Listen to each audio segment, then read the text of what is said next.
ആ ദിവസത്തിനൊരു പ്രത്യേകതയുണ്ട്.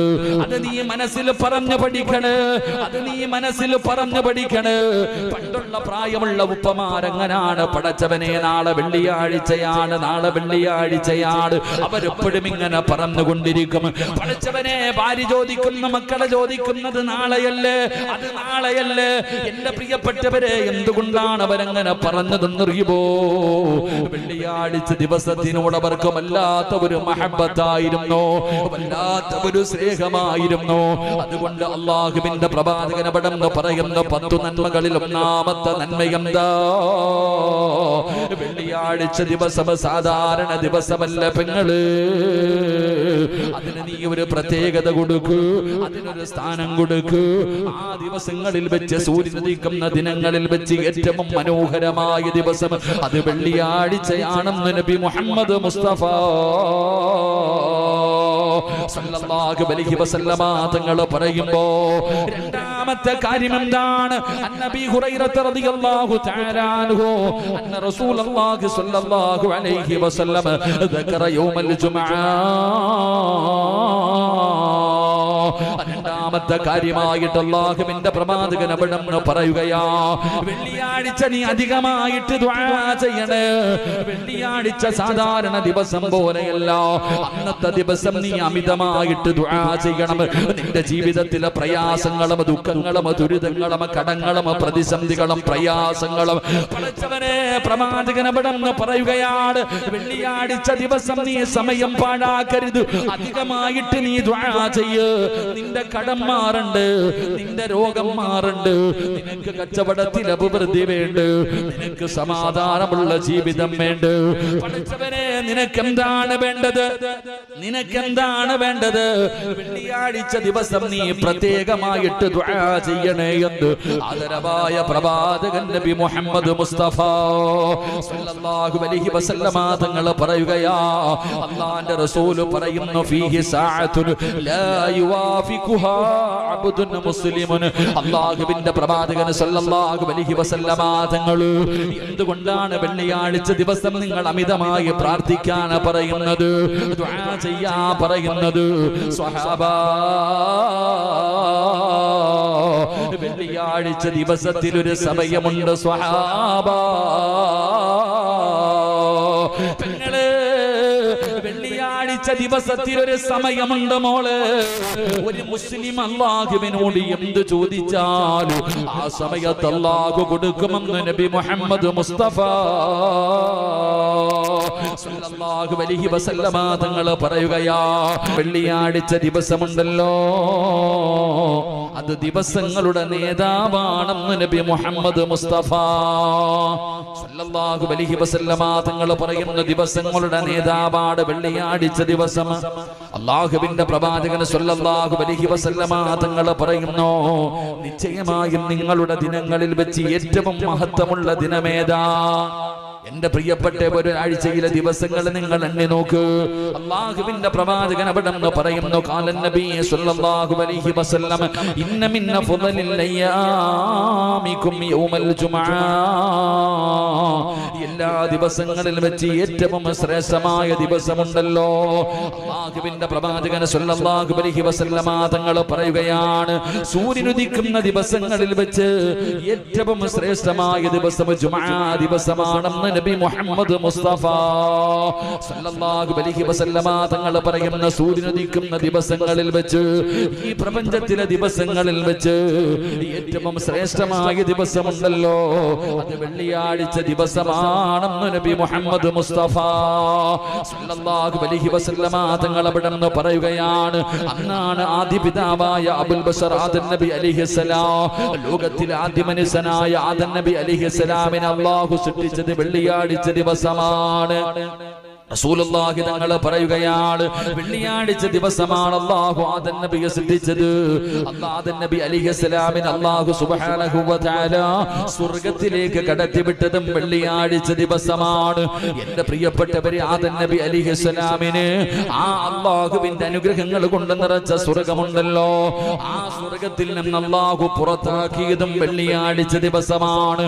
അതാ പ്രവാചകൻ അവിടെ പറയുന്ന നബി ഹുറൈറ റളിയല്ലാഹു തആല അൻഹു അന്ന നബി സല്ലല്ലാഹു അലൈഹി വസല്ലം ഖാല ഖൈറു യൗമി തല അലൈഹി ശംസു യൗമൽ ജുമുഅ ഫീഹി ഖുലിക ആദം വഫീഹി ഉദ്ഖിലൽ ജന്ന വഫീഹി ഉഖ്രിജ മിൻഹാ വലാ തഖൂമു الساعة إلا في يوم الجمعة. അല്ലാഹുവിന്റെ പ്രവാചകൻ സല്ലല്ലാഹു അലൈഹി വസല്ലമ തങ്ങൾ പറയുകയാണ്, സൂര്യനുദിക്കുന്ന ദിവസങ്ങളിൽ വെച്ച് ഏറ്റവും കൂടുതൽ ശ്രേഷ്ഠമായ മഹത്വമുള്ള ദിവസമാണ് വെള്ളിയാഴ്ച ദിവസം. ആ വെള്ളിയാഴ്ച ദിവസത്തിലാണ് അല്ലാഹു സുബ്ഹാനഹു വ തആല ആദം നബി അലൈഹിസ്സലാമിനെ അല്ലാഹു സൃഷ്ടിച്ചത്. ആദം നബിയെ പടച്ച റബ്ബിന്റെ അനുഗ്രഹങ്ങൾ കൊണ്ട് നിറച്ച സ്വർഗ്ഗമുണ്ടല്ലോ, അതാ ലഹും ജന്നാത്തുൻ തജ്രീ മിൻ തഹ്തിഹൽ അൻഹാർ. അല്ലാഹുവേ, പാലരുവികളും തേനരുവികളും ഒഴുകുന്ന പടച്ചറപ്പിന്റെ സ്വർഗ്ഗമുണ്ടല്ലോ, ആ സ്വർഗ്ഗത്തിലേക്ക് ആദം നബി അലൈഹിസ്സലാമിനെ അല്ലാഹു കടത്തിവിട്ടത് വെള്ളിയാഴ്ച ദിവസമാ. ആ സ്വർഗ്ഗത്തിന്റെ അകത്ത് നിന്ന് ആദം നബിയെയും തന്റെ പ്രിയപ്പെട്ട ഭാര്യയായ ഹവ്വാ റളിയല്ലാഹു തആല അൻഹാ ഇവരെ രണ്ടുപേരെയും അല്ലാഹു സ്വർഗ്ഗത്തിൽ നിന്ന് പുറത്താക്കിയല്ലോ. അതും ഒരു വെള്ളിയാഴ്ച ദിവസമാണ് അല്ലാഹു സ്വർഗ്ഗത്തിൽ നിന്ന് പുറത്താക്കിയത്. അല്ലാഹുവിന്റെ പ്രവാചകൻ സല്ലല്ലാഹു അലൈഹി വസല്ലമ തങ്ങൾ പറയുകയാണ്, ഈ പ്രപഞ്ചം മുഴുവനും തകർന്ന തരിപ്പണമാകുന്ന ഒരു ദിവസമുണ്ടല്ലോ, ലോകം അവസാനിക്കുന്നതും ഒരു വെള്ളിയാഴ്ച ദിവസമാണെന്ന് നബി മുഹമ്മദ് മുസ്തഫ സല്ലല്ലാഹു അലൈഹി വസല്ലമ തങ്ങൾ അവിടെ നിന്ന് പറഞ്ഞു തരുമ്പോ, എന്റെ പ്രിയപ്പെട്ടവരെ, ശദ്ദാദ് ഇബ്നു ഔസ് റളിയല്ലാഹു തആല അൻഹു ഖാല റസൂലുള്ളാഹി സ്വല്ലല്ലാഹു അലൈഹി വസല്ലം ഇന്ന മിൻ അഫ്ളലി അയ്യാമികും യൗമുൽ ജുമുഅ. അല്ലാഹുവിന്റെ പ്രവാചകൻ അവിടെ നിന്ന് മറ്റൊരു ഹദീസിലൂടെ പറഞ്ഞു തരികയാ, ഏറ്റവും ശ്രേഷ്ഠമായ ദിവസം വെള്ളിയാഴ്ച ദിവസമാണ്. എന്നിട്ട് പ്രവാചകൻ പറയുന്നു, വഫീ തഖൂമു സ്സാഅ. പടച്ചവനെ, അന്ത്യനാൾ സംഭവിക്കുന്നതും വെള്ളിയാഴ്ച ദിവസമാണ്. ഒരു വെള്ളിയാഴ്ച ദിവസമാണ് ഈ പ്രപഞ്ചം മുഴുവനും തകർന്ന് തരിപ്പണമാകുന്നത്. അതുകൊണ്ട് എന്റെ പ്രിയപ്പെട്ട സഹോദരങ്ങളോട് അല്ലാഹുവിന്റെ പ്രവാചകൻ വടന്ന് പറയുകയാ, അബ്ദുല്ലാഹി ഇബ്നു അംർ റളിയല്ലാഹു തആല അൻഹു ഖാല റസൂലുള്ളാഹി സ്വല്ലല്ലാഹു അലൈഹി വസല്ലം മാ മിൻ മുസ്ലിമിൻ യമൂതു യൗമൽ ജുമുഅ. അല്ലാഹുവിന്റെ പ്രവാചകൻ സ്വല്ലല്ലാഹു അലൈഹി വസല്ലമ തങ്ങൾ വടന്ന് പറയുകയാ, ഏതെങ്കിലും ഒരു മനുഷ്യന് വെള്ളിയാഴ്ച രാവിലോ പകലിലോ, അതാ വ്യാഴാഴ്ച മഗ്രിബിന്റെ ബാങ്ക് വിളിച്ചത് മുതൽ എന്റെ പ്രിയപ്പെട്ടവരെ, വെള്ളിയാഴ്ച മഗ്രിബിന് ബാങ്ക് വിളിക്കുന്നതിന് മുമ്പ് വരെ ഏതെങ്കിലും ഒരു മനുഷ്യന് വെള്ളിയാഴ്ച രാവിലോ പകലിലോ ഏതെങ്കിലും ഒരു മനുഷ്യൻ മരണപ്പെട്ടാൽ അവന് ഷഹീദിന്റെ കൂലിയുണ്ടെന്ന് ആദരവായ പ്രവാചകൻ നബി മുഹമ്മദ് മുസ്തഫ. ആദരവായ പ്രവാചകൻ നബി മുഹമ്മദ് മുസ്തഫ സല്ലല്ലാഹു അലൈഹി വസല്ലം പ്രവാചകൻ പറയുന്നു, ആരെങ്കിലും വെള്ളിയാഴ്ച രാവിലോ പകലിലോ ഏതെങ്കിലും ഒരു മനുഷ്യൻ മരണപ്പെട്ടു കഴിഞ്ഞാൽ അല്ലാഹുവിന്റെ റസൂൽ സല്ലല്ലാഹു അലൈഹി വസല്ലം തങ്ങൾ പറഞ്ഞു, അവൻ ഖബറിന്റെ ശിക്ഷയിൽ നിന്ന് രക്ഷപ്പെട്ടവനാണെന്ന് നബിയുനാ റസൂലുള്ളാഹി സ്വല്ലല്ലാഹു അലൈഹി വസല്ലം. അല്ലാഹു സുബ്ഹാനഹു വ തആല വെള്ളിയാഴ്ച ദിവസം മരണപ്പെടുന്ന മുത്തഖീങ്ങളിൽ അല്ലാഹു നമ്മളെ ഓരോരുത്തരെയും ഉൾപ്പെടുത്തി അനുഗ്രഹിക്കുമാറാകട്ടെ. അല്ലാഹു ഷഹീദിന്റെ കൂലി കിട്ടുന്ന മരണം അല്ലാഹു നമുക്ക് എല്ലാവർക്കും നൽകി അനുഗ്രഹിക്കുമാറാകട്ടെ. അതുകൊണ്ട് എൻ്റെ പ്രിയപ്പെട്ട സഹോദരങ്ങളെ, എന്താണ് വെള്ളിയാഴ്ച? വെള്ളിയാഴ്ച ദിവസത്തിന്റെ പ്രത്യേകത എന്താ? ഒരു മുസ്ലിം വെള്ളിയാഴ്ച ദിവസം ചെയ്യേണ്ട നന്മകൾ എന്താ? 10 നന്മകൾ നമുക്ക് പഠിക്കാം. അല്ലാഹു ഭാഗ്യം നൽകുമാറാകട്ടെ. ഇത് നാളെ ചെയ്യാനുള്ളത്, അതുകൂടെ ഓർത്തുകൊള്ളണം. അതുകൊണ്ടാണ് ഞാൻ ഈ വിഷയം തന്നെ പറയാൻ കാരണം, നാളത്തെ ദിവസം വെള്ളിയാഴ്ച ദിവസമാണ്. നാളത്തെ ദിവസം ചെയ്യാനുള്ള 10 നന്മകളാ പഠിക്കുന്നത്. അല്ലാഹു ഭാഗ്യം തരുമാറാകട്ടെ. അല്ലാഹു ഭാഗ്യം തരുമാറാകട്ടെ. പഠിച്ചൂടെ? അതിനും കാശൊന്നും വേണ്ടപ്പോ ഒരു നല്ല ഇൻഷാ അല്ലാഹ് പറ. പൈസ ചെലവില്ലാത്തൊരു കാര്യമല്ലേ? പൈസയോ സദക്കയോ ഒന്നും കൊടുക്കണ്ട. അൽഹംദുലില്ലാഹ്, വെള്ളിയാഴ്ച ദിവസം നല്ല ഒരു കാര്യം, ഈ പറയുന്ന 10 നന്മകൾ നാളെ നമ്മൾ ചെയ്യണം. ചെയ്താ നമുക്ക് അല്ലാഹു നല്ല പ്രതിഫലം തരും. അല്ലാഹു ഭാഗ്യം തരുമാറാകട്ടെ. ഈ 10 നന്മകൾ ജീവിതത്തിൽ ചെയ്യുന്നവൻ അല്ലാഹു തരുന്ന പ്രതിഫലം എന്താണെന്ന് അവസാനം പറയുന്നത്. എന്താണ് ഈ പറയുന്ന കാര്യങ്ങൾ? വെള്ളിയാഴ്ച ആദരിച്ചാൽ, വെള്ളിയാഴ്ച ദിവസത്തിന്റെ മഹത്വം മനസ്സിലാക്കിയാൽ ഒരു മനുഷ്യൻ അല്ലാഹു കൊടുക്കുന്ന പ്രതിഫലം പഠിക്കാം. അല്ലാഹു ഭാഗ്യം നൽകുമാറാകട്ടെ.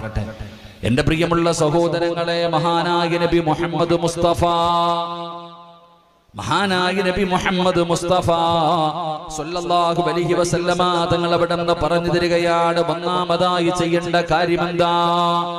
അല്ലാഹുവിന്റെ പ്രവാചകൻ സല്ലല്ലാഹു അലൈഹി വസല്ലമ തങ്ങൾ അവിടെ നിന്ന് പറയുന്നു, വെള്ളിയാഴ്ച ദിവസത്തിന് നീ പ്രത്യേകത കൊടുക്കണമെന്ന് നബി മുഹമ്മദ് മുസ്തഫ സല്ലല്ലാഹു അലൈഹി വസല്ലമ തങ്ങൾ പറഞ്ഞു. വെള്ളിയാഴ്ച ദിവസത്തിന് ഒരു പ്രത്യേക പരിഗണന നീ കൊടുക്കണം. അത് സാധാരണ ദിവസം പോലെയല്ല. വെള്ളിയാഴ്ച ദിവസത്തിന് ഒരു പ്രത്യേകതയുണ്ട്. എന്റെ പ്രിയപ്പെട്ടവരെ, വെള്ളിയാഴ്ചയാണ് നാളെ എന്ന് പറയുന്നൊരു ബോധം, വെള്ളിയാഴ്ച ദിവസത്തിനോട് വല്ലാത്ത ഒരു സ്നേഹമുണ്ടാകണം, വല്ലാത്ത ഒരു മഹബത്ത് ഉണ്ടാകണം. അല്ലാഹു നമുക്ക് ഭാഗ്യം നൽകുമാറാകട്ടെ. മഹാനായ പ്രവാചകൻ നബി മുഹമ്മദ് മുസ്തഫ സല്ലല്ലാഹു അലൈഹി വസല്ലമ തങ്ങൾ പറയുകയാണ്, വെള്ളിയാഴ്ച ദിവസത്തിന് നീ പ്രത്യേക ഒരു പരിഗണന കൊടുക്കണേ. അല്ലാഹുവിന്റെ റസൂൽ സല്ലല്ലാഹു അലൈഹി വസല്ലമ തങ്ങൾ പറയുകയാ, ആ വെള്ളിയാഴ്ച ദിവസത്തിൽ നീ ചെയ്യേണ്ട ഒരുപാട് നന്മകളുണ്ട്. സാധാരണ ദിവസങ്ങളെ പോലെയല്ല, മറ്റുള്ള ദിവസങ്ങളിൽ നിന്ന് വ്യത്യസ്തമായി വെള്ളിയാഴ്ച ദിവസത്തിന് വല്ലാത്ത പ്രത്യേകതയാ.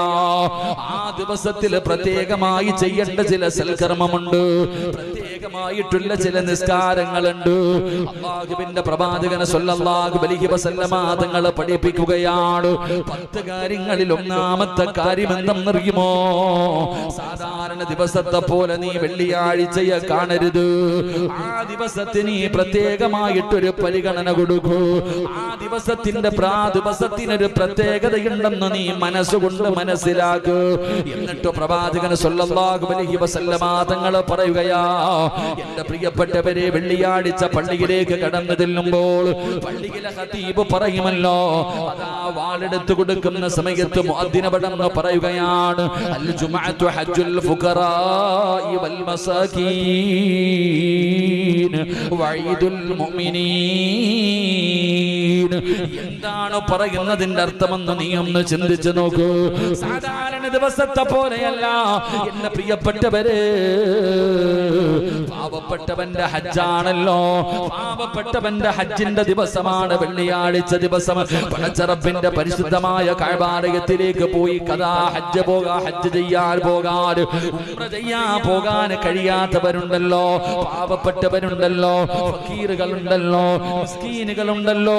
പടച്ചവനെ, അവർക്ക് ഹജ്ജും ഉംറയും ചെയ്യാൻ പോകാൻ അങ്ങ് ലക്ഷങ്ങൾ കൊടുത്ത് മക്കയിലും മദീനയിലും പോകാൻ പൈസയില്ലാത്ത പാവപ്പെട്ടവരായ കൂലിപ്പണിക്കാരായ സാധുക്കളായ മുസ്ലിമേ, വെള്ളിയാഴ്ച ദിവസം നിനക്കുള്ളതാ, വെള്ളിയാഴ്ച ദിവസം നിനക്കുള്ളതാണ്. അതുകൊണ്ടാണ് മഹാനായ നബി മുഹമ്മദ് മുസ്തഫ സല്ലല്ലാഹു അലൈഹി വസല്ലമ തങ്ങൾ പറഞ്ഞത്, മക്കത്ത് പോയിട്ട് സ്വർഗ്ഗത്തിൽ നിന്ന് കൊണ്ടുവന്ന ഹജറുൽ അസ്വദ് എന്ന് പറയുന്ന കല്ലുകൊണ്ട് അലങ്കരിച്ച കഅബാലയമുണ്ടല്ലോ, ആ പരിശുദ്ധമായ കഅബാലയത്തിന്റെ ഭാഗത്ത് കാണുന്ന ഹജറുൽ അസ്വദിൽ ഒരു മനുഷ്യൻ പോയി ചുംബിച്ചു കഴിഞ്ഞാൽ അവന്റെ ജീവിതത്തിൽ ചെയ്തു പോയ സർവ്വ പാപങ്ങളും അല്ലാഹു പുറത്തു കൊടുക്കുകയാ. ആ ഹജറുൽ അസ്വദ് മുത്തികെട്ട് വരുന്ന മനുഷ്യനുണ്ടല്ലോ, പടച്ചവനെ, ഉമ്മ പ്രസവിച്ചതുപോലെ അവന്റെ പാപങ്ങൾ മുഴുവനും അല്ലാഹു പുറത്തു കൊടുക്കുകയാണ്. ആ കാണുന്ന ഹജറുൽ അസ്വദ് എന്ന് പറയുന്ന കല്ലുണ്ടല്ലോ, പടച്ചവനെ, ഇന്ന് മക്കത്ത് പോയി കണ്ടവർക്കറിയാ, ആ ഹദീസ് പറയുന്നത് വെളുത്ത കല്ലായിരുന്നു, വല്ലാത്ത വെളുപ്പുള്ള കല്ലായിരുന്നു. പടച്ചവനെ, ജനങ്ങൾ പോയി ആ കല്ലിലേക്ക് മുത്തുമ്പോൾ അവൻ ചെയ്ത പാപങ്ങൾ മുഴുവനും അവിടെ നിന്നിങ്ങനെ വലിച്ചെടുക്കുകയാണ്. അത് കരിക്കട്ടയെക്കാൾ വല്ലാത്ത കറുത്തിരിക്കുകയാണ് ഹജറുൽ അസ്വദ്. പടച്ചവനെ, അത് ചുംബിക്കുന്ന മനുഷ്യന്റെ പാപങ്ങൾ വലിച്ചെടുത്തത് കറുത്തുപോയി എന്ന് മഹാന്മാര് പറയുമ്പോ, ആ ഹജറുൽ അസ്വദ് മുത്തികെട്ട് വരുന്നവന്റെ പാപം പൊറുക്കുകയോ. അല്ലാഹുവിന്റെ പരിശുദ്ധമായ കഅബാലയത്തിന്റെ കില്ല പിടിച്ച് ദുആ ചെയ്തിട്ട് പാപം പൊറുപ്പിക്കുമല്ലോ. എന്റെ പ്രിയപ്പെട്ടവരെ, അവിടെ പോയി ചെയ്യാൻ കഴിയാത്ത മനുഷ്യ എന്തിനാ പ്രയാസപ്പെടുന്നത്? ഹജ്ജിന് പോകുന്നവരെ കാണുമ്പോ, ഉംറയ്ക്ക് പോകുന്നവരെ കാണുമ്പോ, പടച്ചവനെ എനിക്ക് പോകാൻ കഴിയില്ലല്ലോ, എന്റെ കയ്യിൽ പൈസ ഇല്ലല്ലോ എന്ന് പ്രയാസപ്പെടുന്ന ഉപ്പ, ആഴ്ച ആഴ്ചയിൽ പടച്ചവനെ പെരുമാതുറ ജുമാ മസ്ജിദിൽ വന്ന് ജുമാ ചെയ്യാൻ, അതാ ഹജ്ജ് ചെയ്യാൻ അവസരം കിട്ടിയവനല്ലേ, ഉംറ ചെയ്യാൻ നിനക്ക് അവസരമുണ്ടല്ലോ, പ്രതിഫലങ്ങൾ നേടിയെടുക്കാൻ കഴിയുമല്ലോ. ഈ പെരുമാതുറ പള്ളിയിൽ നാളെ ജുമഅന്റെ സമയത്ത് പള്ളിയിൽ നിന്ന് ബാങ്ക് വിളിച്ചു. നിങ്ങളെല്ലാവരും ഈ പള്ളിയിലേക്ക് കടന്നു വരുമല്ലോ. അവസാനം ജുമഅ നമസ്കാരം കഴിഞ്ഞ് ഇവിടുന്ന് ഇറങ്ങി പോകുമ്പോ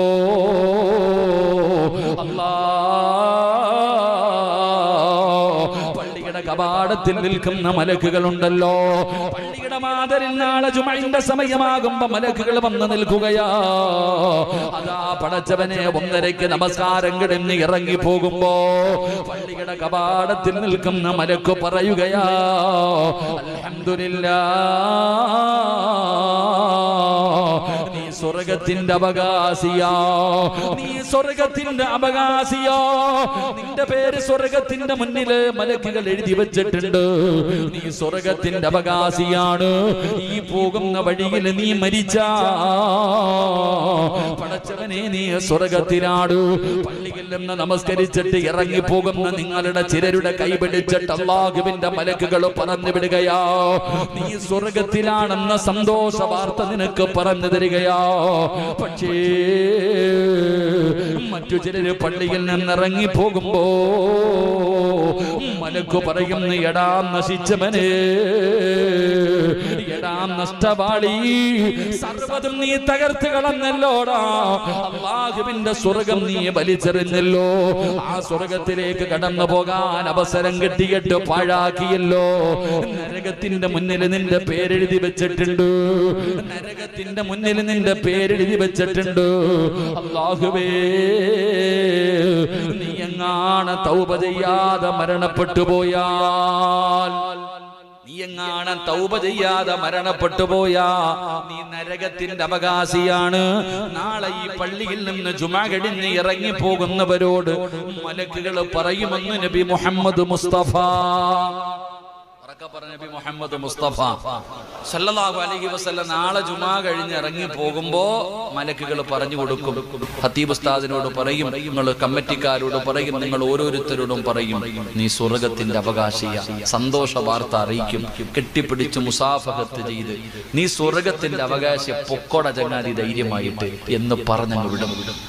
മറ്റു ചിലരോടും പറയും, അല്ലാഹു അഅലം, ഇതിനകത്ത് വന്നിട്ട് പോലും നീ നേരെയായില്ലല്ലോടാ, നീ നരകത്തിന്റെ അവകാശിയ, നിന്റെ പേര് നരകത്തിന്റെ മുന്നിൽ അല്ലാഹുവിന്റെ മലക്കുകൾ എഴുതി വെച്ചിട്ടുണ്ട്. അല്ലാഹു കാക്കുമാറാകട്ടെ, അല്ലാഹു കാക്കുമാറാകട്ടെ, ഉറക്കപ്പറ അല്ലാഹു കാക്കുമാറാകട്ടെ. കാരണം ഇതൊക്കെ ഉള്ളതാണല്ലോ, ഉസ്താദന്മാരൊക്കെ പറഞ്ഞിട്ടുണ്ടല്ലോ, പള്ളിയുടെ വാതിലിൽ 2 മലക്കുകൾ വന്ന് നിൽക്കുമെന്ന്. വെള്ളിയാഴ്ച ദിവസം മലക്കുകൾ വന്ന്, ഞങ്ങളൊക്കെ ഈ ഹദീസ് പഠിക്കുമ്പോൾ അത്ഭുതപ്പെട്ടു പോയിട്ടുണ്ട്. പടച്ചവനെ, വെള്ളിയാഴ്ച പള്ളിയിൽ 2 മലക്കുകൾ വന്ന് നിൽക്കും. മനസ്സിലായില്ല. നമ്മളാരെങ്കിലും മലക്കുകളെ കാണാറുണ്ടോ? നമ്മളാരെങ്കിലും കണ്ടിട്ടുണ്ടോ? കൊറോണ വന്നപ്പോ 2 മലക്കുകളെ കണ്ടില്ലേ? പള്ളിയിലെ സെക്രട്ടറിയും പ്രസിഡന്റിനെയും. ഒരാള് സാനിറ്റൈസും, ഒരാള് പേപ്പറും. എന്താ പേരെന്താ? സിറാജ്. ഫോൺ നമ്പർ എന്താ? എഴുതിയെടുക്കേണ്ട ഒരു കാലം അല്ലേ? പള്ളി പരിപാലനം എന്താണെന്ന് അങ്ങാ പഠിച്ചത്. അല്ലാഹു ഈമാൻ നൽകുമാറാകട്ടെ. അടുത്ത പ്രസിഡന്റ് ആരാ? നിങ്ങൾ പറഞ്ഞൊന്നുമല്ല കേട്ടാ. അൽഹംദുലില്ലാഹ്, അല്ലാഹു ആഫിയത്തുള്ള സെക്രട്ടറി ഉണ്ടല്ലോ. സെക്രട്ടറി പിന്നെ കാലൊന്നും വയ്യാൻ നടക്കാൻ. ഇൻഷാ അല്ലാഹ് അല്ലാഹു ആഫിയത്തും ദീർഘായുസ്സും കൊടുക്കുമാറാകട്ടെ. അല്ലേ, ഇപ്പൊ പള്ളിയുടെ അധികാരം സെക്രട്ടറി പ്രസിഡന്റ് എന്നൊക്കെ പറഞ്ഞ ഇന്ത്യൻ പ്രധാനമന്ത്രിയുടെ പവറാ. ഖത്തീബിനെ ഇങ്ങ് വിളിക്കും. ഇപ്പൊ പറഞ്ഞു നേരെ വിളിയടാ, ഖത്തീബിനെ ഇങ്ങ് വിളിക്കാൻ. ആരാ? കമ്മിറ്റിക്കാര് വെറുതെയല്ലേട്ടാ. ഖത്തീബിനെ വിളിക്കും. വിളിച്ചിട്ട്, ഉസ്താദെ അസറിനെ കണ്ടില്ലല്ലോ, എങ്ങോട്ട് പോയി? ഇതാ ചോദ്യങ്ങളൊക്കെ നാലിച്ചു നോക്കണം. ഇവിടെ അങ്ങനെ ഇലക്ഷൻ ഉണ്ടോ? അല്ലാഹു കാക്ക്, രക്ഷപ്പെട്ടു കേട്ടോ. അൽഹംദുലില്ലാഹ്, നിങ്ങൾ രക്ഷപ്പെട്ടു. നമ്മുടെ ചില സ്ഥലങ്ങളിലൊക്കെ ഇലക്ഷനാ, പള്ളികളിൽ പഞ്ചായത്ത് ഇലക്ഷൻ നടക്കുന്ന പോലെയാ. പള്ളിയുടെ പരിപാലനത്തിന് വേണ്ടി നാലിച്ചു. അല്ലാഹു, നിങ്ങൾ ചിന്തിക്കണം, ലക്ഷങ്ങൾ ചെലവഴിച്ചിട്ട് ഇലക്ഷൻ നടത്തുക. എന്തിന്? പള്ളിയുടെ പ്രസിഡന്റ് ആകാൻ. ശമ്പളം വല്ലതും ഉണ്ടോ പ്രസിഡന്റിന്? പറഞ്ഞങ്ങാതിമാരുണ്ടോ? നിങ്ങൾ എന്തെങ്കിലും ഇരിക്കണുണ്ടോ? ഇല്ല. അന്ന് എന്തിനാ ഇങ്ങനെ മത്സരിക്കണേ? പഞ്ചായത്ത് ഇലക്ഷന്റെ ലാസ്റ്റ് ദിവസം വീടിന്റെ അടുക്കള വാതിലിൽ കൂടെ കയറിയിട്ട് ഇങ്ങനെ പൈസ കൊടുത്തിട്ട് വോട്ട് പിടിക്കണ പോലെ പിടിക്കണ പള്ളികളില്ലേ? നാലിച്ചു നോക്കി ഈ ഉമ്മത്ത് എവിടെ എത്തിയെന്ന്. ബൈത്തുൽ മാലിന്റെ പണം എടുത്തിട്ട് ഇലക്ഷൻ നടക്കുക. ഇവിടെ പള്ളിയുടെ സെക്രട്ടറി ആകുന്നവൻ മത്സരത്തിന് നിൽക്കുന്ന ഒരുത്തൻ 25,000 രൂപ പള്ളിക്ക് കെട്ടിവെക്കണമെന്ന് പറഞ്ഞാൽ ആരാപ്പ മത്സരിക്കാണ്ടാകുക? അല്ലാഹു നമ്മുടെ ഉമ്മത്തിന് അല്ലാഹു ഈമാൻ നൽകുമാറാകട്ടെ. ഈ അടുത്തൊരു പള്ളിയുടെ ഇലക്ഷനുമായി ബന്ധപ്പെട്ട് അടി നടന്നു. ഓടിച്ചിട്ട് തല്ല്, കൂട്ടത്തല്ല്. എവിടെ? പള്ളിക്കകത്ത്. അല്ലാഹുവിന്റെ ഭവനം. ഞാൻ ഓർമ്മപ്പെടുത്തുന്ന അധികാരം ആരും ചോദിച്ചു വാങ്ങരുത്. പണ്ടുള്ള ആൾക്കാരുടെ പോയിട്ട് പറയും, ഉപ്പ നിങ്ങൾ പള്ളിയുടെ പ്രസിഡന്റ് ആകണം. എനിക്ക് വയ്യ, അള്ളാനെ ഓർത്തിട്ട് വേറെ ആരെങ്കിലും ഇല്ലേ? അങ്ങനെ ഒരു കാലം ഉണ്ടായിരുന്നു. പള്ളിയുടെ സെക്രട്ടറി ആകാനോ പ്രസിഡന്റ് ആകാനോ നാട്ടുകാർ മുഴുവനും പോയി പറഞ്ഞാൽ പോലും അവർ പറയും എനിക്ക് വേണ്ടാണ്. കാരണം അത്രയ്ക്കും പേടിയ, തീക്കട്ടയുടെ മുകളിൽ ഇരിക്കുന്നത് പോലെ. പണ്ടുള്ളവര് ജുമാ നിസ്കരിച്ചിട്ട് പള്ളിയിൽ നിന്ന് ഇറങ്ങി പോകുമ്പോ ചിലര് ചെരുപ്പിടാറില്ല, കയ്യിൽ പിടിച്ചോണ്ട് പോകും.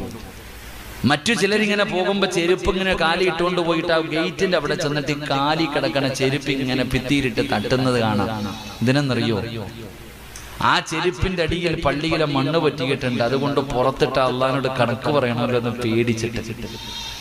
പള്ളിയിലെ മണ്ണ് ചെരുപ്പിനടിയിൽ പറ്റി ആ ചെരുപ്പിന്റെ അടിയിൽ പറ്റ മണ്ണ് കൊണ്ട് വെളിയിലിട്ട് അള്ളാനോട് കണക്ക് പറയണമെന്ന് പേടിച്ചിട്ട് കാലിൽ കിടക്കണ ചെരുപ്പ് മതിലി തട്ടിക്കിട്ട് പോകണ ഉപ്പമാരുണ്ടായിരുന്ന ഒരു കാലത്ത്. ഇന്നോ വഞ്ചിപ്പട്ടിക്കകത്തുനിന്ന് വാരുമ്പോ പോലും ആ പേടിയുണ്ടോ?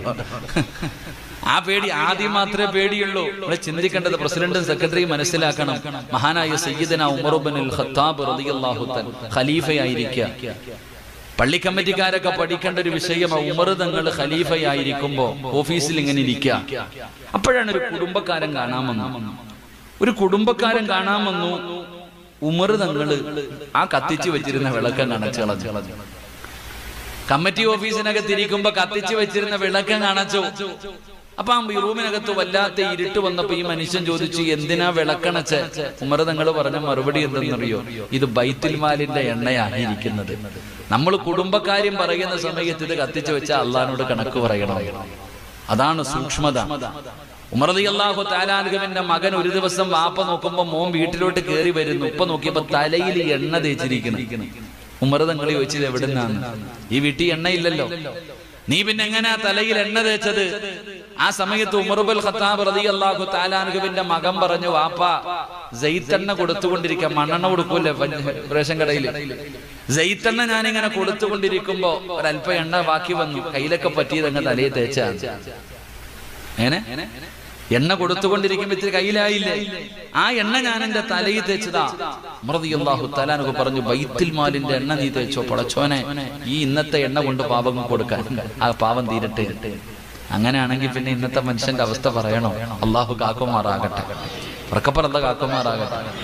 ഈ പള്ളിയുടെ ബാത്റൂമിന്റെ മുന്നിലിട്ടിരിക്കണ ചെരുപ്പിന്റെ മൂക്ക് വെട്ടിയിട്ടിരിക്കണ എന്തിനാ? പള്ളിയുടെ ബാത്റൂമിന്റെ മുന്നിലിട്ടിരിക്കണ ചെരുപ്പിന്റെ മൂക്ക് വെട്ടിയിട്ടിരിക്കണ എന്തിനാ? അടിച്ചോണ്ട് പോകാതിരിക്കുക. എന്നാലോചിക്കുക നമ്മുടെ അവസ്ഥ. എടാ, പള്ളിയിലെ ചെരുപ്പ് കണ്ട അറിയാത്തില്ല, നിന്റെ അല്ലാതെ വേറെ ഒരുത്തന്റെ ചെരുപ്പ് കണ്ട അറിയില്ലേ? പ്രത്യേകിച്ച് നിസ്കരിക്കാൻ വരുന്നവന്റെ ചെരുപ്പല്ല, അത് ചുമ്മാ കഴിഞ്ഞിട്ട് പരുവത്തിന് കിട്ടുന്നിട്ടുണ്ട്, അത് പോട്ടെ. വേറെ ബാത്റൂമിന്റെ മുന്നിൽ കിടക്കണ ചെരുപ്പ് എന്തിനാപ്പ ഈ ബാത്റൂമിലെ കപ്പ് കെട്ടിയിട്ടിരിക്കണേ? ചില സ്ഥലത്ത് തൊടല്ലായിട്ടിരിക്കണേ. എന്താ, താഴെ വീഴാതിരിക്കാൻ അല്ല, അലയ്ക്ക് ചിരിക്കണ്ട. ഇന്നിപ്പോ പള്ളി അതാണ്. നമ്മൾ പണ്ടത്തെ കാലഘട്ടങ്ങളിൽ ആരെങ്കിലും സഹാബത്ത് പള്ളിക്കകത്ത് കടന്നുറങ്ങാറുണ്ട്. പള്ളിക്കകത്ത് കടന്നുറങ്ങുമ്പോ ഈ സഹാബികള് സദഖ കൊടുക്കണം, അങ്ങനെ കൊണ്ടുവന്നിട്ട് തലകണ ഇങ്ങനെ അടി കയറ്റി വെച്ചിട്ട് പോകും. കൊടുത്തവനും അറിയത്തില്ല, വാങ്ങിച്ചവനും അറിയത്തില്ല ആരാ തന്നെയാണ്. പള്ളിക്കകത്ത് കടന്നുറങ്ങുന്ന മനുഷ്യന്റെ തലകണയുടെ അടിയിൽ പൈസ കൊണ്ട് വെച്ചിട്ട് പോകും. രാവിലെ എഴുന്നേൽക്കുമ്പോ എല്ലാരും തലകണ പൊക്കി നോക്കും പൈസ ഉണ്ടോന്ന്. അത് അങ്ങനത്തെ കാലഘട്ടമായിരുന്നു. അവര് തലകണ പൊക്കി നോക്കും അടിയിൽ കാശുണ്ടോ എന്ന്. ഇന്നെങ്ങാണ് ഏതെങ്കിലും ഒരു മനുഷ്യൻ പള്ളിക്കകത്ത് കടന്നുറങ്ങിയാൽ അവ ഉറക്കത്തിൽ നിന്ന് എഴുന്നേൽക്കുമ്പോ പൊക്കി നോക്കും ഇവിടെ വെച്ചത് അവിടെ ഉണ്ടോ എന്ന്. അത് അടിച്ചോണ്ട് പോകുന്ന കാലമാണ്. അള്ളാഹു കാക്കുമാറാകട്ടെ. അൽഹംദുലില്ലാഹ്, അള്ളാഹു ഈ ജമാഅത്തിന്റെ പരിപാലന സമിതി, ഈ നാട്ടുകാരെ മുഴുവനും അള്ളാഹു അനുഗ്രഹിക്കുമാറാകട്ടെ. അള്ളാഹുവെ, ഇലക്ഷൻ നടത്തുന്ന ഒരവസ്ഥ വരെ നീ എത്തിക്കല്ലേ തമ്പുരാനെ. എന്റെ പ്രിയപ്പെട്ട സഹോദരങ്ങളെ, ഞാൻ പറഞ്ഞു വന്നത്, എന്താ പറഞ്ഞു വന്നെന്ന് പറഞ്ഞാൽ അധികാരം ചോദിച്ചു വാങ്ങല്ലെന്നാ പറഞ്ഞു. അങ്ങനത്തെ പരിപാടി ഒന്നും ചെയ്തേക്കരുത്. അള്ളാഹുവിന്റെ പരിശുദ്ധമായ ഖുർആൻ പറയുന്നുണ്ട്, ഖുലില്ലാഹുമ്മ മാലിക്കൽ മുൽക്കി തുഅ്തിൽ മുൽക മിമ്മൻ തശാ വതുഇസ്സു മൻ തശാ വതുദില്ലു മൻ തശാ. ഉസ്താദിന്റെ അർത്ഥം ചോദിച്ചാൽ മതി. അള്ളാഹു രണ്ട് കാര്യമാ പറഞ്ഞേ. അധികാരം എന്റെ അടുക്കല, ഞാനത് അള്ളാഹു പറയുന്നത് ഞാൻ ചിലർക്ക് കൊടുക്കും. ആരെങ്കിലും അധികാരമെന്ന് പറയുന്നത് തേടി പോകാനുള്ളതല്ല, തേടി വരാനുള്ളതാണ്. അധികാരമെന്ന് പറയുന്നത് നമ്മളെ തേടി വരണം, തേടി പോകരുത്. തേടി വന്നു കഴിഞ്ഞാൽ അള്ളാഹു നിനക്ക് ഇസ്സത്ത് നൽകും, തേടി പോയി കഴിഞ്ഞാൽ നാണം കെടും. അള്ളാഹു കാക്കുമാറാകട്ടെ. എന്റെ പ്രിയപ്പെട്ടവരെ, അപ്പോ അല്ലാഹുവിന്റെ പ്രവാചകൻ സല്ലല്ലാഹു അലൈഹി വസല്ലമ തങ്ങൾ പറയുന്ന ജുമുഅ ദിവസത്തിന് സാധാരണ ദിവസം പോലെ നീ തള്ളിക്കളയരുത്. ആ ദിവസത്തിന് ഒരു പ്രത്യേകതയുണ്ട്. അത് നീ മനസ്സിൽ പറഞ്ഞു പഠിക്കണേ. അത് നീ മനസ്സിൽ പറഞ്ഞു പഠിക്കണേ. പണ്ടുള്ള പ്രായമുള്ള ഉപ്പമാരങ്ങനാണ്, പടച്ചവനെ നാളെ വെള്ളിയാഴ്ചയാണ്, നാളെ വെള്ളിയാഴ്ചയാണ്. അവരെപ്പോഴും ഇങ്ങനെ പറഞ്ഞുകൊണ്ടിരിക്കും. പടച്ചവനെ ഭാര്യ ചോദിക്കുന്ന, മക്കളെ ചോദിക്കുന്നത് നാളെയല്ലേ, അത് നാളെയല്ലേ. എന്റെ പ്രിയപ്പെട്ടവരെ, എന്തുകൊണ്ടാണ് അവരങ്ങനെ പറഞ്ഞതെന്നറിയുമോ? വെള്ളിയാഴ്ച ദിവസത്തിനോട് അവർക്ക് വല്ലാത്ത ഒരു മഹബത്തായിരുന്നു, വല്ലാത്ത ഒരു സ്നേഹമായിരുന്നു. അതുകൊണ്ട് അല്ലാഹുവിന്റെ പ്രവാചകൻ അവിടെന്ന് പറയുന്ന 10 നന്മകളിൽ ഒന്നാമത്തെ നന്മയെന്താ? വെള്ളിയാഴ്ച ദിവസം സാധാരണ ദിവസമല്ല പെങ്ങള്. അതിന് നീ ഒരു പ്രത്യേകത കൊടുക്കൂ, അതിനൊരു സ്ഥാനം കൊടുക്കൂ. ആ ദിവസങ്ങളിൽ വെച്ച്, സൂര്യൻ ഉദിക്കുന്ന ദിനങ്ങളിൽ വെച്ച് ഏറ്റവും മനോഹരമായ ദിവസം അത് വെള്ളിയാഴ്ചയാണെന്ന് നബി മുഹമ്മദ് മുസ്തഫ സല്ലല്ലാഹു അലൈഹി വസല്ലമ തങ്ങൾ പറയുമ്പോ രണ്ടാമത്തെ കാര്യം എന്താണ്? നബി ഹുറൈറ റളിയല്ലാഹു തആല അൻഹു അന്ന റസൂലുള്ളാഹി സ്വല്ലല്ലാഹു അലൈഹി വസല്ലം ദക്കറ യൗമൽ ജുമുഅ. രണ്ടാമത്തെ കാര്യമായിട്ട് അല്ലാഹുവിന്റെ പ്രവാചകൻ അവിടെന്ന് പറയുകയാ, വെള്ളിയാഴ്ച നീ അധികമായിട്ട് ദുആ ചെയ്യണേ. വെള്ളിയാഴ്ച സാധാരണ ദിവസം പോലെയല്ല, അന്നത്തെ ദിവസം നീ അമിതമായിട്ട് ദുആ ചെയ്യണം. നിന്റെ ജീവിതത്തിലെ പ്രയാസങ്ങളും ദുഃഖങ്ങളും ദുരിതങ്ങളും കടങ്ങളും പ്രതിസന്ധികളും പ്രയാസങ്ങളും പടച്ചവനെ പ്രവാചകൻ അവിടെന്ന് പറയുകയാണ്, വെള്ളിയാഴ്ച ദിവസം നീ സമയം പാഴാക്കരുത്. അധികമായിട്ട് നീ ദുആ ചെയ്യ്. നിന്റെ കടം മാറണ്ട്, നിന്റെ രോഗം മാറണ്ട്, നിനക്ക് കച്ചവടത്തിൽ അഭിവൃദ്ധി വേണ്ട, നിനക്ക് സമാധാനമുള്ള ജീവിതം വേണ്ട. പഠിച്ചവനെ, നിനക്കെന്താണ് വേണ്ടത്? നിനക്കെന്താണ് വേണ്ടത്? വെള്ളിയാഴ്ച ദിവസം നീ പ്രത്യേകമായിട്ട് ദുആ ചെയ്യണേ എന്ന് ആദരവായ പ്രവാചകൻ നബി മുഹമ്മദ് മുസ്തഫ സല്ലല്ലാഹു അലൈഹി വസല്ലമ തങ്ങൾ പറയുകയാ, അല്ലാഹുവിന്റെ റസൂൽ പറയുന്നു, ഫീഹി സഅത്തുൻ ലാ യുവാഫിഖുഹാ അബ്ദുൻ മുസ്ലിമുൻ. അല്ലാഹുവിന്റെ പ്രവാചകൻ സല്ലല്ലാഹു അലൈഹി വസല്ലമ തങ്ങൾ എന്തുകൊണ്ടാണ് വെള്ളിയാഴ്ച ദിവസം നിങ്ങൾ അമിതമായി പ്രാർത്ഥിക്കാൻ പറയുന്നത്, ദുആ ചെയ്യാൻ പറയുന്നത്? സ്വഹാബാ, വെള്ളിയാഴ്ച ദിവസത്തിൽ ഒരു സമയമുണ്ട് സ്വഹാബാ. പെങ്ങളെ, വെള്ളിയാഴ്ച ദിവസത്തിൽ ഒരു സമയമുണ്ട് മോള്. ഒരു മുസ്ലിം അല്ലാഹുവിനോട് എന്ത് ചോദിച്ചാലും ആ സമയത്ത് അല്ലാഹു കൊടുക്കുമെന്ന് നബി മുഹമ്മദ് മുസ്തഫ സല്ലല്ലാഹു അലൈഹി വസല്ലമ തങ്ങൾ പറയുകയാ, വെള്ളിയാഴ്ച ദിവസത്തിൽ ഒരു സമയമുണ്ട്. ആ സമയത്ത് ഏതെങ്കിലും ഒരു മനുഷ്യന് തന്റെ ജീവിതത്തിലെ ദുഃഖമാകട്ടെ, ദുരിതമാകട്ടെ, പ്രയാസമാകട്ടെ, നിന്റെ എന്താവശ്യമാകട്ടെ, നീ അല്ലാഹുവിനോട് ദുആ ചെയ്താൽ എല്ലാരും പറയും, ഉസ്താദ് ഉസ്താദ് എന്റെ ദുആ അല്ലാഹു സ്വീകരിക്കുന്നില്ല, എന്റെ കടം മാറുന്നില്ല, എനിക്ക് ജോലി ശരിയാകുന്നില്ല, എനിക്ക് മക്കളെ കിട്ടുന്നില്ല, എന്റെ കച്ചവടത്തിൽ അഭിവൃദ്ധിയില്ല, എന്റെ പരസ്പരം സമാധാനമില്ല. എന്റെ പ്രിയപ്പെട്ട സഹോദര, നിന്റെ ദുആയ്ക്ക് ഉത്തരം വേണോ? അല്ലാഹുവിന്റെ പരിശുദ്ധമായ ഖുർആൻ ഒരുപാട് വഴികൾ പറഞ്ഞു തരുന്നല്ലോ. ചുമ്മാതെ വിളിച്ചു പോകുന്നതിൽ കാര്യമില്ല, പൊട്ടിക്കരഞ്ഞ് ദുആ ചെയ്യുന്നതിൽ കാര്യമില്ല, നിലവിളിക്കുന്നതിൽ കാര്യമില്ല, ഷോ കാണിക്കുന്നതിൽ കാര്യമില്ല. അല്ലാഹുവിന്റെ പ്രവാചകൻ നബി മുഹമ്മദ് മുസ്തഫ സല്ലല്ലാഹു അലൈഹി വസല്ലമ തങ്ങൾ പറയുകയാ, വെള്ളിയാഴ്ച ദിവസത്തിൽ ഒരു സമയമുണ്ട് വാപ്പാ. ആ സമയത്ത് നീ ദുആ ചെയ്താ അല്ലാഹു നിന്റെ ദുആ സ്വീകരിക്കും. നീ ചോദിച്ചത് റബ്ബ് തരുമെന്ന് നബി മുഹമ്മദ് മുസ്തഫ സല്ലല്ലാഹു അലൈഹി വസല്ലമ തങ്ങൾ പറയുന്നു, വെള്ളിയാഴ്ച ഒരു സമയമുണ്ട്.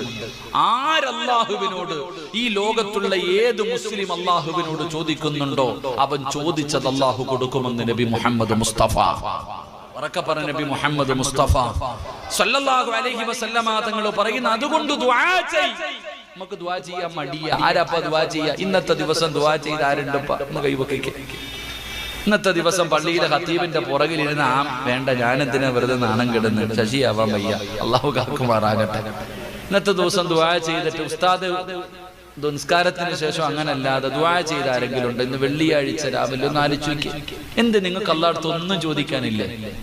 ഒന്നും ആവശ്യമില്ലേ? എന്റെ പ്രിയപ്പെട്ടവർ, അള്ളാഹുവിനോട് ദുആ ചെയ്യാൻ അള്ളാഹു പറഞ്ഞ ദിവസമല്ലേ? എന്തിനാ മടിയെന്താ? എന്തിനാ ഈ ദുആ ചെയ്യണം? എന്തിനാ ദുആ ചെയ്യാൻ പറയണേ? എടാ പൊന്നാര ചങ്ങാതി, നീ ദുആ ചെയ്താൽ നിന്റെ ശബ്ദം മലക്കുകൾക്ക് പരിചയം ഉണ്ടാകും. അതാ മനസ്സിലാക്കണ്ടേ. നീ എപ്പോഴും ദുആ ചെയ്താൽ അല്ലാഹുവിന്റെ മലക്കുകൾക്ക് അറിയാം ഈ ദുആ ചെയ്യുന്ന വ്യക്തി ആരാ. ഈ പെരുമാതിറയിൽ നീ നിന്റെ വീടിനകത്തിരുന്ന് ദുആ ചെയ്താ നിന്റെ ശബ്ദം കേൾക്കുമ്പോ അള്ളാഹിനോട് മലക്കുകൾ പറയും, പടച്ചവനെ ആ പെരുമാതിറയിൽ ആമിന ദുആ ചെയ്യുന്ന അല്ലാഹ് സ്വീകരിക്ക് റബ്ബേ. അല്ലാഹ് അബൂബക്കർ ദുആ ചെയ്യുന്ന അല്ലാഹ് സ്വീകരിക്ക് റബ്ബേ. പാവം അല്ലാഹ്, നമ്മുടെ ശബ്ദം പോലും മലക്കിന് പരിചയം. ദുആ ചെയ്യുന്ന മനുഷ്യന്റെ ശബ്ദം അല്ലാഹുവിന്റെ മലക്കുകൾക്ക് പോലും പരിചയം. അവർ അല്ലാഹുവിനോട് നിന്റെ ദുആ സ്വീകരിക്കാൻ പറയും. അല്ലാഹു ഈമാൻ നൽകുമാറാകട്ടെ. പള്ളിയിലെ ഖതീബ് ദുആ ചെയ്യുമ്പോൾ നേരെ കൈപിടിക്കാത്തവനായി നീ ദുആ ചെയ്യാൻ പോണേ. അല്ലാഹുവേ, പള്ളിയിലൊക്കെ വെള്ളിയാഴ്ച ദിവസം ഉസ്താദ് ഖുതുബ ഓതി നിസ്കാരം എല്ലാം കഴിഞ്ഞിട്ട് അങ്ങോട്ട് ദുആ ചെയ്യുമ്പോൾ സലാത്ത് പറയണ അവിടെ ഗേറ്റിന്റെ പുറത്ത് നിന്നിട്ട് ഓട ഇറങ്ങി. പിന്നെ ചിലരിരിക്കും, അവരുടെ ദുആന്റെ കോലം എന്ന് പറഞ്ഞു കഴിഞ്ഞാൽ സദ്യ ഉണ്ണാനിരിക്കണ പോലെ ഇരിക്കണേ. അല്ലാഹു അല അങ്ങോട്ട് ഒരു ഇല അങ്ങോട്ടിട്ട് ചോറ് വിളമ്പി കൊടുത്താൽ തിന്നാൻ പറ്റുന്ന രീതിയിൽ കാലിങ്ങനെ വെച്ചിട്ട് ഇരിപ്പുണ്ട്. മറ്റു ചിലരാണെങ്കിൽ പടച്ചവന് ഉസ്താദിന് തന്നെ തോന്നുന്നു, ഞാൻ ആർക്കാ അല്ലാഹ് ദുആ ചെയ്യണേ? കൈ പിടിച്ചിരിക്കണ കാണണം, ഇങ്ങനെ ഇട്ടിരിക്കുക, തളർത്തിയിട്ടിരിക്കുക. എത്ര പേരാണ് അതബോടുകൂടി മര്യാദയോടുകൂടി അള്ളാഹുടെ മുന്നിലെ കൈ ഇങ്ങനെ ഉയർത്തിപ്പിടിച്ചിട്ട് ആമീൻ പറയാൻ? എത്ര പേരാ സഹോദരൻ? ഒക്കെ നിസ്സാരം. എന്നിട്ട് പറയണം, നടക്കുന്നില്ല ഉസ്താദെ, നടക്കണം. നീ നടക്കണുണ്ടല്ലോ ജീവിതത്തില്. ഇവിടെ ചോദിക്കേണ്ടത് പോലെ അവിടെ ഒരു മര്യാദയില്ലേ? പഞ്ചായത്തിലും വില്ലേജിലും പോയിട്ട് അടിമ നിൽക്കണ പോലെ നിൽക്കും. സാർ സാർ സാർ സാർ, എത്ര സാറ് വിളിക്കുന്നു? എടാ, നിന്നെ പടച്ച അള്ളാഹുടെ മുന്നിൽ നീ അടിമയല്ലേ? എന്താ നീ താഴ്മ കാണിക്കാത്തെ? എടാ, ഈ കിടക്കണ നിന്നെ പോലെ കിടക്കണ ഈ മനുഷ്യന്മാരുടെ മുന്നിൽ പോയി സാറേ സാറേ എന്ന് വിളിച്ചങ്ങ് മുട്ടു വളച്ച് നട്ടല്ലും വളച്ചിട്ട് അങ്ങ് താഴെ വരെ എത്തിയില്ല.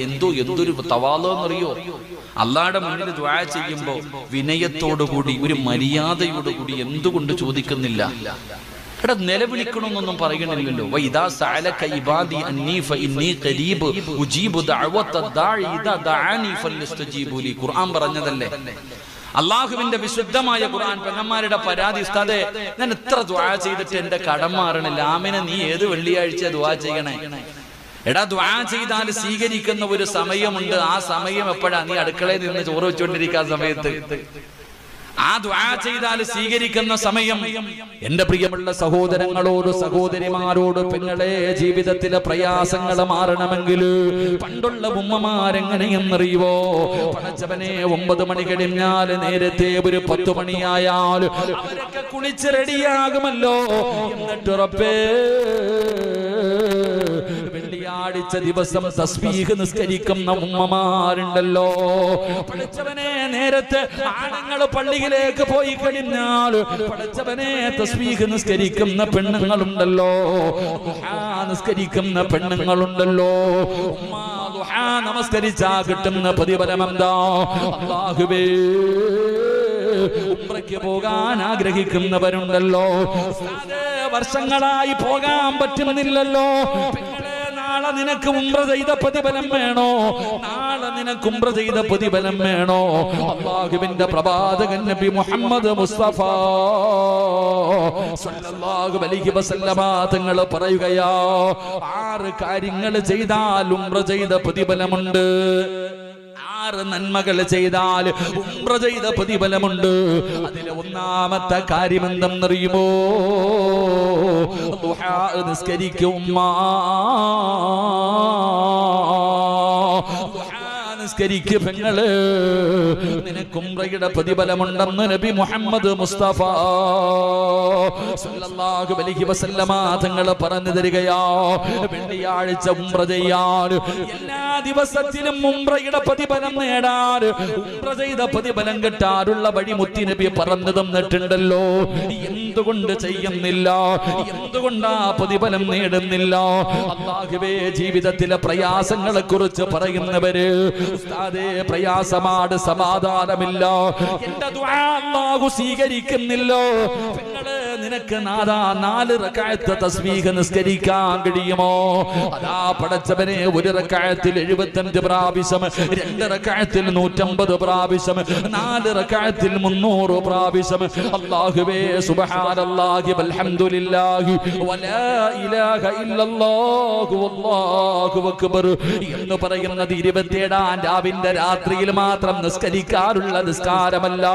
എല്ലാ ദിവസവും നിസ്കരിക്കാൻ പറ്റുന്നവരങ്ങനെ, ആഴ്ചയിൽ ഒരു നിസ്കരിക്കാൻ പറ്റുന്നവരങ്ങനെ, മാസത്തിൽ നിസ്കരിക്കാൻ പറ്റുന്നവരങ്ങനെ, വർഷത്തിൽ നിസ്കരിക്കാൻ പറ്റുന്നവരങ്ങനെ, അല്ലെങ്കിൽ മരിക്കുന്നതിന് മുമ്പ് ജീവിതത്തിൽ ഒരിക്കലെങ്കിലും നിസ്കരിക്കണമെന്നാണ് ഈ 300 ദിക്റുകൾ പറഞ്ഞിട്ട് അല്ലാഹുവിന്റെ മുന്നിൽ നിസ്കാരപ്പായിലിരുന്നു കൊണ്ട് പടച്ചറപ്പിന്റെ ദർബാറിലേക്ക് ഇരു കരങ്ങൾ ഉയർത്തിയിട്ട് നിന്റെ ജീവിതത്തിലെ പ്രയാസങ്ങൾ പറയാൻ പറ്റുമോ?